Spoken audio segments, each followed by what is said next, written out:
పట్నం నుంచి విశాఖ ఉక్కు ఫ్యాక్టరీని ప్రైవేటీకరించకుండా దాన్ని పరిరక్షించాలి, సెయిల్లో విలీనం చేసి దాన్ని కాపాడాలి అనే డిమాండ్ తోటి అది పతాక యాత్ర ప్రారంభమైంది.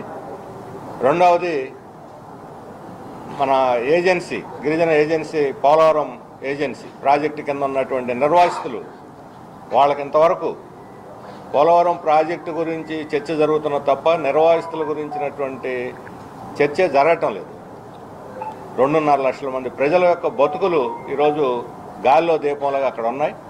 వాళ్ళకు పునరావాసం కల్పించాలి. ముందు 2013 చట్టం ప్రకారం పూర్తి స్థాయి పునరావాసం కల్పించిన తర్వాతే ప్రాజెక్టుని నీళ్లు నిలవబెట్టాలి తప్ప డ్యామ్కి ప్రాధాన్యతనిస్తున్నారు. డ్యామ్ కాంట్రాక్టర్లకి డబ్బులు కట్టబెడుతున్నారు తప్ప వీళ్ళని అసలు వదిలేశారు. ముఖ్యంగా కేంద్ర ప్రభుత్వం, ఇది జాతీయ ప్రాజెక్టు, కేంద్రం నుంచి పునరావాసానికి డబ్బులు ఇవ్వట్లేదు, డ్యామ్కి డబ్బులు ఇస్తున్నారు తప్ప. ఇది చాలా అన్యాయం. అందువల్ల ఆ సమస్య మీద రెండవ పతాక యాత్ర నడుస్తున్నది. మూడవది తాడేపల్లి, మన రాజధాని, అమరావతి రాజధాని దగ్గర నుంచి రాజధాని ఇప్పుడు మరలా తిరిగి అమరావతి రాజధానిగానే ప్రభుత్వం ప్రకటించింది. అయితే ఇప్పటికీ అస్థిరత్వం, ఒక అభద్రతాభావం పోల అక్కడ ప్రజల్లో. కానీ ఎవరైనా వచ్చి అక్కడ రియల్ ఎస్టేట్లోనో లేదా భవన నిర్మాణంలోనో చొరవ తీసుకోవాలనుకునే వాళ్ళకు కూడా పూర్తి స్థాయి కాన్ఫిడెన్స్, విశ్వాసం కలగటంలా. అందువల్ల రాజధాని ఇదే శాశ్వత రాజధాని ఒక చట్టం చేయాల్సిన అవసరం ఏర్పడింది. మామూలుగా అయితే రాజధాని చట్టం అవసరం లేదు. కానీ ఇప్పుడున్నటువంటి ఒక అస్థిర పరిస్థితుల్లో అక్కడ అభివృద్ధి జరగాలి, అక్కడ ఉన్న రైతు కూలీలకు మేలు జరగాలి. భూములు 33,000 ఎకరాలు రైతులు భూములు త్యాగాలు చేశారు. వాళ్ళు ఇప్పుడు వాళ్ళ భవిష్యత్తే ప్రశ్నార్థకంగా ఉన్నది. అందువల్ల దానికి కేంద్రం నిధులు, అది కూడా కేంద్రం బాధ్యత. విభజన చట్టం ప్రకారం కేంద్రం బాధ్యత రాజధాని నిర్మించటం. అలాగే అక్కడ భూములు తీసుకున్న రైతులకి గ్యారంటీ ఉండాలి భవిష్యత్తుకి. ఈ అంశాల మీద తాడేపల్లి నుంచి మూడవ పతాక యాత్ర నడుస్తున్నది. నాలుగవది నంద్యాల నుంచి నడుస్తుంది.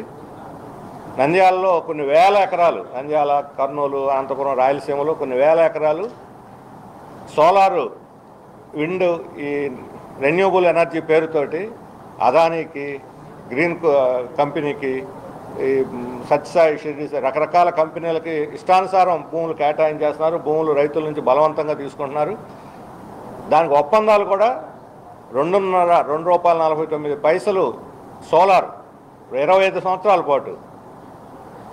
అంటే సోలార్గా ఖర్చు కన్నా ₹1,20,000 కోట్ల రాబోయే 25 ఏళ్లలో ప్రజల మీద అదన భారం పడబోతుంది. మన విద్యుత్ ఛార్జీలు చూస్తున్నా ఎలా పెరిగిపోతున్నాయో, తడిసి మోపడవుతున్నాయి.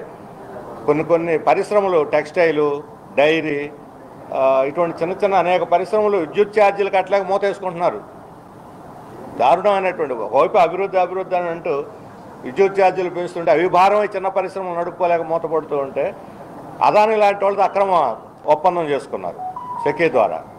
అదానీ 1,750 కోట్లు లంచాలు ఇచ్చి ఈ ఒప్పందం చేసుకున్నాడు అనేది అమెరికా కోర్టులో కేసు నడుస్తుంది. ఈ ఒప్పందం రద్దు చేయాలి. ఇది అక్రమ ఒప్పందం, ఇది ప్రజల మీద భారం వేసే ఒప్పందం, అదానీ కట్టబెట్టే ఒప్పందం. కాబట్టి ఈ సెకీ ఒప్పందాన్ని రద్దు చేయాలి. అలాగే ఈ సోలార్ ద్వారా వచ్చేటువంటి విద్యుత్ ₹10 ఇవ్వచ్చు. ఈరోజు మొత్తం విద్యుత్ ఛార్జీ సోలారు, హైడలు, ధర్మలు అన్నీ కలుపుకున్నా సగటున ₹1 యూనిట్కి ఇవ్వచ్చు. ₹1కే ఇవ్వచ్చు యూనిట్ కరెంటు. మామూలు గృహ వినియోగదారులకి, చిన్న చిన్న షాపులకి ₹1 ఇవ్వచ్చు. పరిశ్రమలు హై టెన్షన్ ఎక్కువ అవుతుంది. కానీ సాధారణ లో టెన్షన్ అన్నీ కూడా ₹1కే ఇవ్వచ్చు. కానీ ప్రభుత్వాలు అక్రమ ఒప్పందాలు చేసుకొని మన నెత్తిన, వినియోగదారుల నెత్తిన భారాలు వేస్తున్నారు. అట్లాగే స్మార్ట్ మీటర్లు ఇప్పుడు మనం పేపర్లో రోజు చూస్తుంటే మనకే గుండె పగులుతుంది. 20,000, 30,000 స్మార్ట్ మీటర్లు పెట్టిన చోట బిల్లులు అమాంతం పెరిగిపోతున్నాయి. 500 వచ్చే చోట 5,000 వస్తుంది. ఇప్పుడు ఇంజనీరు వివరణ ఇచ్చాడు.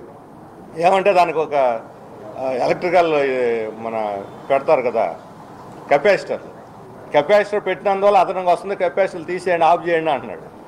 అంటే అందరికీ ఇంట్లో వాళ్ళు అందరికీ చెప్పుకుంటారు. ఇది అసలు ఏమిటి అంటే స్మార్ట్ మీటర్లు పెట్టిన చోట ఫెయిల్ అయింది. కేవలం అదానీ కంపెనీ, షిరిడి సాయి వీళ్ళు దీనికి తయారు చేసి మనం నెత్తిని రుద్దారు. గత ప్రభుత్వం దాన్ని ఆమోదించి ఈ ప్రభుత్వం కొనసాగిస్తుంది. ఈ స్మార్ట్ మీటర్లు చెత్త, పనికిరావు అసలు ఇవి. అందుకని వీటిని రద్దు చేయాలని, వీటి మీద నంద్యాల జిల్లా నుంచి 4వ పతాక యాత్ర వస్తున్నది. 5వ పతాక యాత్ర కడప జిల్లా జమ్మలమడుగు నుంచి మన రాష్ట్ర విభజన చట్టంలో ఒక ముఖ్యమైనటువంటి అంశం కడపలో ఉక్కు ఫ్యాక్టరీ పెట్టాలని. కడప ఉక్కు ఫ్యాక్టరీ 10 ఏళ్ళైనా 4 సార్లు శంకుస్థాపనలు చేశారు తప్ప ఇంతవరకు దాని పునాది రాయి కూడా పడలేదు. మధ్యలో జందాల వాళ్ళు వస్తారన్నారు, జందాల వాళ్ళు అడ్రస్ లేరు. ఇప్పుడు ఎవరో అడగంది, అసలు సంబంధం లేనిది విశాఖపట్నం పక్కనే అనకాపల్లిలో ఆర్సెల్ మెట్టల్కి పెడతామని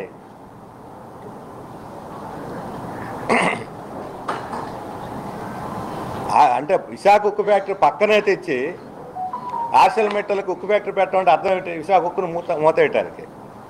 పైగా ముఖ్యమంత్రి గారు స్వయంగా ప్రధానమంత్రిని కలిసి దానికి మైనింగ్ కేటాయించమని డిమాండ్ చేసి, ఇప్పుడు లోకేష్ బాబు గారు ఏమంటున్నారు? విశాఖ ఉక్కుకి మైనింగ్ ఇవ్వమంటే సొంత మైనింగ్ మెట్టలకు కూడా ఇవ్వలేదు, దీనికి ఎక్కడి నుంచి వస్తుంది, వీళ్ళు మైనింగ్ కార్పొరేషన్ నుంచి కొనుక్కోవాల్సిందే అంటున్నాడు. ఇది శుద్ధ అబద్ధం, మోసం, దగ, ప్రజలను తప్పుదారి పట్టించడం. మైనింగ్ కేటాయించమని స్వయంగా ముఖ్యమంత్రి గారు అడిగారు ప్రధానమంత్రిని. రికార్డు ఉంది. విశాఖ ఇవ్వమని అడగలేదు. ఇచ్చారా లేదా వేరే విషయం, అడిగారా లేదా అనేది ముఖ్యమైనది. మీరు ఆయన కోసం అడిగారు, విశాఖ ఉక్కు కోసం ఎందుకు అడగలేదు? కాబట్టి దాన్ని మూత వేసి మిట్టల కాడ ప్రమోట్ చేస్తుంది రాష్ట్ర ప్రభుత్వమే మిట్టల ప్రైవేట్ ఇండస్ట్రీని. కానీ మన హక్కుగా ఉన్నటువంటి కడప ఉక్కును మాత్రం అసలు పట్టించుకోలేదు. కాబట్టి కడప ఉక్కు ఫ్యాక్టరీని వెంటనే స్థాపించాలి. అక్కడ నిరుద్యోగులు, మన నెల్లూరు జిల్లాతో సహా మొత్తం ఈ ప్రాంతం అభివృద్ధికి పోర్టు లింకు చాలా డెవలప్మెంట్ కీలకమైనటువంటిది అవుతుంది విశాఖ ఉక్కు, కడప ఉక్కు. కాబట్టి దీన్ని ఆ డిమాండ్ మీద పతాక యాత్ర జమ్మలమడుగు నుంచి ప్రారంభమైంది. కాబట్టి 5 పతాక యాత్రలు 31 రాత్రికి నెల్లూరు చేరుకుంటాయి. 1వ తేదీ వాటిని ఇక్కడ స్వీకరించి ఉదయం 10 గంటలకి పతాక ఆవిష్కరణ జరుగుతుంది. 1వ తేదీ ఉదయం 10 గంటలకు పతాక ఆవిష్కరణ అనిల్ గార్డెన్స్లో ప్రతినిధుల సభ మొదలవుద్ది. దీనికి పార్టీ ఆల్ ఇండియా నాయకులు, పాలిట్ బ్యూరో సభ్యులు ఎంఏ బేబీ, ఈయన మాజీ కేరళ మంత్రి, విద్యాశాఖ మంత్రి, అలాగే మాజీ 2 సార్లు రాజ్యసభ సభ్యులుగా ఉన్నాడు ఆయన, బివి రాఘవులు గారు, Arun Kumar, central secretary member Arun Kumar గారు, వీళ్ళ ముగ్గురు కేంద్ర ప్రతినిధులుగా, పరిశీలకులుగా కేంద్రం నుంచి మహాసభలకు హాజరవుతున్నారు. అలాగే ఇక్కడ దీనికి సంబంధించిన అరేంజ్మెంట్స్, వచ్చేటువంటి ప్రతినిధులు రాష్ట్రం నలుమూలల నుంచి 500 మంది ప్రతినిధులు వస్తారు. వారందరికీ కావలసినటువంటి ఏర్పాట్లు, వసతి ఏర్పాట్లు, భోజన ఏర్పాట్లు, ప్రయాణ ఏర్పాట్లు అన్నీ కూడా ఇక్కడ ఆహ్వాన సంఘం ఏర్పడి చూస్తున్నది. ఆ వివరాలు రమేష్ మీకు చెప్తారు. ఈ ప్రతినిధుల్లో అనేక ప్రాంతాల్లో పోరాటాలు